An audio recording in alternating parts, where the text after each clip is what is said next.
Gente querida, hoje eu vim falar com vocês.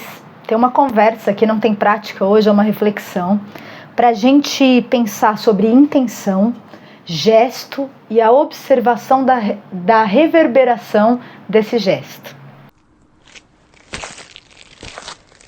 Isso tem relação com as nossas práticas corporais, com essa escrita da poesia, com essa brincadeira que a gente faz com o acaso, nessas práticas aqui que eu ofereço para vocês, né? A cada aula, a cada vídeo, em relação ao desenho também. E quando eu falo de gesto, eu não estou falando só sobre as nossas mãos, eu estou falando sobre a nossa atuação no mundo, seja lá qual for a área da tua vida, né?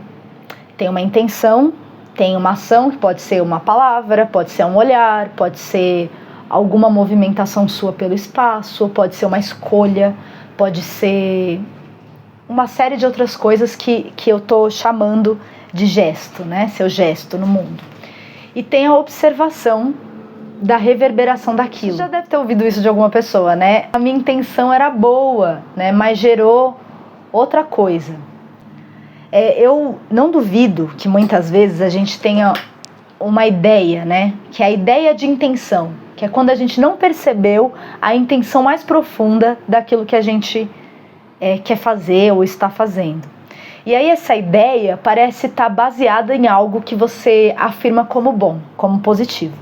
Ou outra pessoa, né? Tô falando pra gente trazer essa responsabilidade pra nossa ação também, né? Afinal de contas, não estamos falando só dos outros, a gente tá falando de como a gente lida, né? Com a vida, com as coisas ao redor, com os seres, enfim, com o mundo, né? Eu não duvido que, tendo essa intenção, essa ideia de intenção que parece ser boa, você possa ter se perdido no meio do caminho, não ter se dado conta que não era coerente, né? Seu gesto não era coerente com a sua ideia de intenção primeira.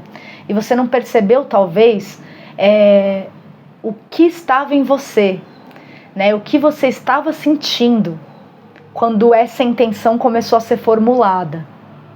E, gente, isso é muito importante, é muito mais importante do que parece aqui, só, né, numa conversa. Vou dar um exemplo bem aleatório aqui agora, tá?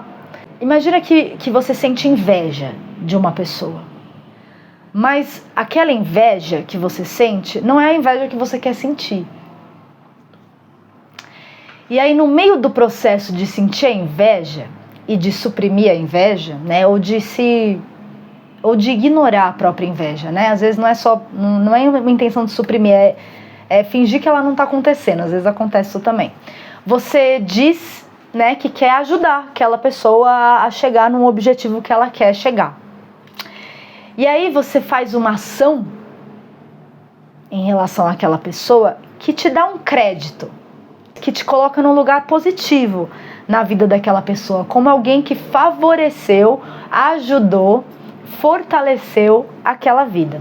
Só que no meio do caminho, essa ajuda, na verdade, gerou outras coisas, gerou algum problema, algum incômodo, né? E aí a pessoa não gostou muito, ou não quis mais que você fizesse, e aí você fica pé da vida, ou fica chateada porque aquela pessoa foi ingrata. Construir aqui um cenário para vocês. Se o seu sentimento primeiro era a inveja, a intenção de ajudar essa pessoa estava muito mais relacionado a você querer estar acima dessa pessoa. O gesto de ajuda, né, essa ajuda que talvez não tenha nem sido pedida, ela nem foi solicitada, é a intenção de estar acima, né, a intenção de abafar o desejo de ver aquela pessoa perdendo o que ela tem. Eu não quero dizer que eu quero que a pessoa perca o que ela tem, então eu dou um jeito, que pode dar certo ou pode não dar certo, de fazer a pessoa se sentir de alguma forma um pouco abaixo de mim. Gente, isso é mais comum do que parece, né? Mais comum, observa aí nas suas relações, se isso já não aconteceu. É mais comum do que parece. Mas é muito possível de acontecer. Então, o gesto, né, a reverberação, a observação da reverberação desse gesto, ela não foi muito interessante, positiva para a pessoa que você dizia que queria ajudar, né? E o resultado, né, desse gesto, ele tá te informando que houve uma incoerência. Algo não deu certo entre a intenção e no que ela resultou, né? Então, se isso não foi consciente, mas você percebeu que ficou alguma coisa deu errado no meio do caminho, é o momento que a gente tem para poder reavaliar nossa intenção e nosso gesto. Então é quando a gente retorna, né, pro que fundamenta a ação. E por que eu estou dizendo tudo isso, né? Toda vez que eu me movo na direção de processos simbólicos, né, sutis, que para mim são extremamente poderosos, e eu não acho e eu não vivo assim, tá? Que eles sejam poderosos só desde esse lugar da psique, né, desse plano mental na nossa vida. Eles são poderosos para mover as estruturas da nossa vida. Até porque hoje tem muitos pesquisadores de neurociência falando de como as formas como a gente pensa podem alterar a realidade de fato manifestada ali no nosso cotidiano, ao nosso redor. Então, o seu pensamento transcende o seu mundo interior. Eu não estou super conceitualizando aqui tudo isso, porque a minha intenção não é te convencer, mas abrir uma janela de reflexão. Você pode ou não assimilar isso como uma verdade na sua vida, mas você pode também assimilar como um ponto de observação, né? Eu acho muito interessante esse lugar de ponto de observação, que é quando a gente se predispõe a colocar uma interrogação sobre a gente mesmo e falar, será que não pode ser possível isso mesmo? Deixa eu averiguar, né?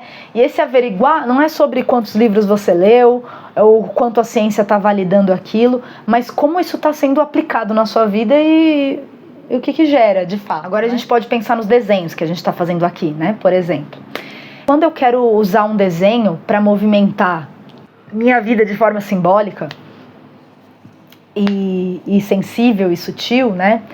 Eu preciso entender o que eu estou sentindo na hora que eu começo a fazer aquele desenho e o que eu quero fazer com o que eu estou sentindo. E às vezes isso não é algo tão simples de se responder, né? Mas quando a gente sente algo, a gente costuma categorizar essa sensação e esse sentimento em mais ou menos positivo. Ai, não, tudo é válido, tudo é experiência de aprendizado, e aí não tem sentimento, não tem processos negativos ou positivos. Será, gente? E eu não tô falando só por questões morais, é como a gente realmente lida com aquilo.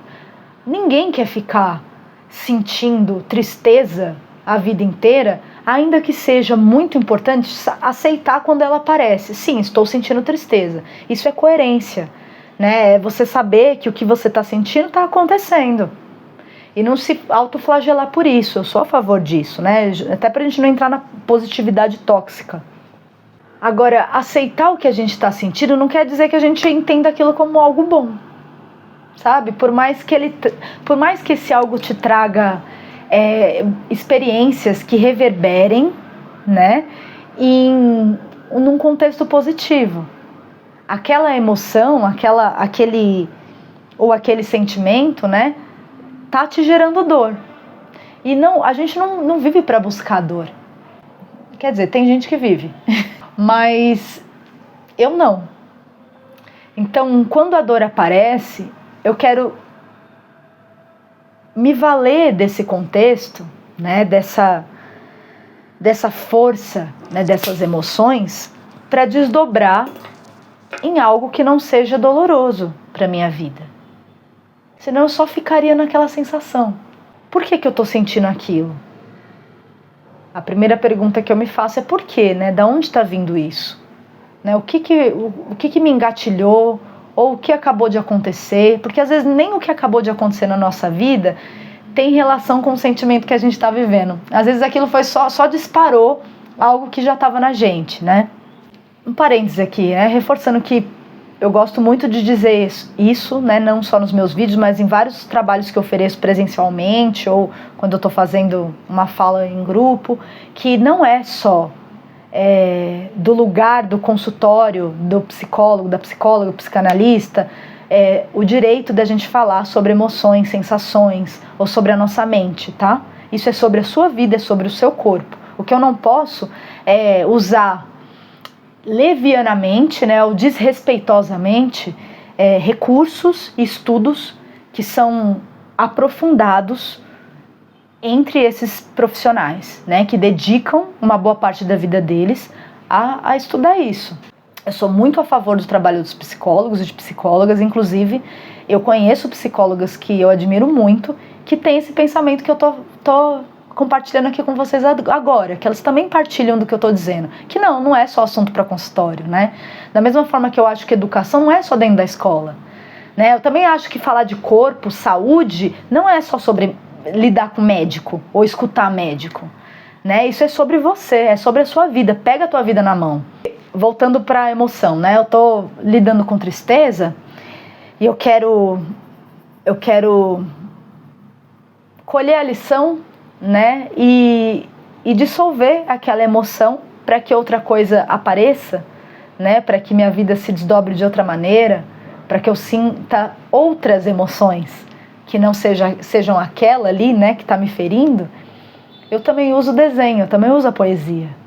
E nesses momentos em que eu estou com a intenção, não de abafar essa emoção, mas de colher a profundidade dela para sair dela, né? Eu tô claramente dizendo para mim, sim, eu não quero continuar triste. Tá bom, tô triste, mas não é aqui que eu quero ficar.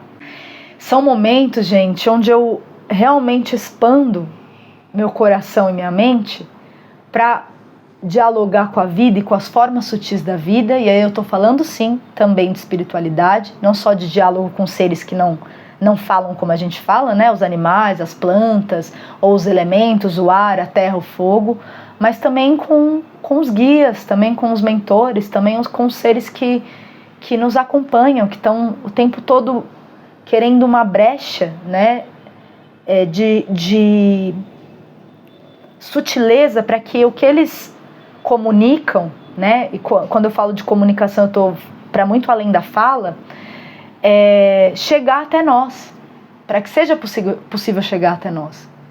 Então, quando abre essa janela, né? Que é o meu gesto começando a se organizar ali, através do desenho, através da escrita, o resultado, né? Que é a imagem, as palavras que saem dali, começam a se desdobrar em ondas, em reverberações sobre a minha vida. E aquele gesto, ele é devolvido para mim, tremendo essas estruturas primeiras, né, que seria a emoção, que eu estou dando exemplo aqui para você, e começando ali um processo de transformação dentro de mim, né? Eu não estou fazendo essa fala a partir de nenhum teórico. Se você já leu algum teórico que fale disso dessa maneira, né, que legal, compartilha comigo, eu vou gostar de saber também, né? Eu não estou anulando as teorias, mas eu estou só legitimando aquilo que eu vivo como prática de vida. É empírico, é do lugar da minha experimentação. E é de um lugar de experimentação e partilha, porque eu tenho movimentado meus trabalhos dessa maneira e tenho visto as pessoas desdobrando também, né? Se desdobrando em movimentos na vida delas. É por isso, gente, que eu nunca vendo um trabalho prometendo solução de nada. Não é sobre isso o meu trabalho, tá? Ainda que eu saiba que soluções podem acontecer no meio do processo. O que eu compartilho com vocês é sobre essa artesania de vida, que ela pode ser construída a partir de processos lúdicos, simbólicos, sensíveis, sensoriais, e que isso atua incisivamente sobre a tua vida. Não subestima o teu desenho, não subestima a tua poesia, não subestime as suas palavras, né, a sua música, ou qualquer outro gesto criativo que você tenha afinidade, sabe? Não subestime. E também não é para crer cegamente, é para observar os desdobramentos e retornar à intenção. Esse tipo de movimento que eu estou oferecendo para vocês é o que vai te dando consistência para entender e acreditar naquilo que parece do imaterial, invisível, efêmero. E na verdade não é. Eu acredito na sua potência para fazer isso, né, com a sua própria vida, para muito além de mim. Mas a gente também pode fazer junta. E fazer as coisas junto, né? Ter pessoas próximas, né? Para poder mover a vida dessa maneira é muito prazeroso. Faço isso comigo, mas me é muito mais interessante fazer isso com outras pessoas. É por isso que eu ofereço o que eu ofereço. Não é só sobre acreditar, mas se encantar com um jeito de viver. Esse é também um jeito de viver. Então eu te convido e te encorajo a experimentar a vida dessa maneira. Uma companhia você já tem. Hoje não tem prática, mas eu vou te dar uma sugestão como lição de casa. Vocês já viram aqueles ímãs de geladeira que a gente diz como está se sentindo? É muito interessante, né? Perceber como está se sentindo. Isso é um movimento. Mas eu vou te dar uma sugestão. Todo dia, além de você observar como você está se sentindo ao longo do dia, quando começar o dia, ali bem no início da página, né, do dia da sua agenda, escreve como você quer se sentir ao longo do dia. Então, ao invés de hoje eu me sentir, ou eu estou brava, triste, feliz, alegre, com frio na barriga, né? Como você gostaria de se sentir nesse dia? Eu faço isso, tá, gente? Todo dia. Isso eu comecei a fazer como uma prática que foi uma sugestão de uma agenda que eu comprei, que estava escrito: hoje eu me sinto, para dizer como eu havia me sentido. E eu falei, quer saber, eu vou dizer como eu quero me sentir, para ver como é que dentro de mim eu me organizo para pelo menos ir na direção de um passo, né? Um passo daquilo que eu quero sentir, né? Eu quero me sentir vitoriosa. Então hoje eu me sinto vitoriosa. Eu quero me sentir alegre. Hoje eu me sinto alegre. Eu quero me sentir em paz. Eu quero me sentir descansada. Eu quero me sentir criativa. Como que eu quero me sentir? Né? Por que não intencionar e observar como é que seu dia se constrói quando você intenciona como você quer estar? Eu deixo meu beijo aqui para vocês e meu abraço. Desejo que vocês tenham um final de semana maravilhoso. Esse é meu desejo para vocês. Que o maravilhoso seja poder sentir aquilo que eleva o seu coração, que alivia e descansa a sua mente, que te faz sentir esperança, entusiasmo de viver, sentimentos que são ousados hoje em dia, né? Então eu desejo isso para você, eu desejo o contrário de dor. Um amor, amor, amor, amor, amor. Meu beijo.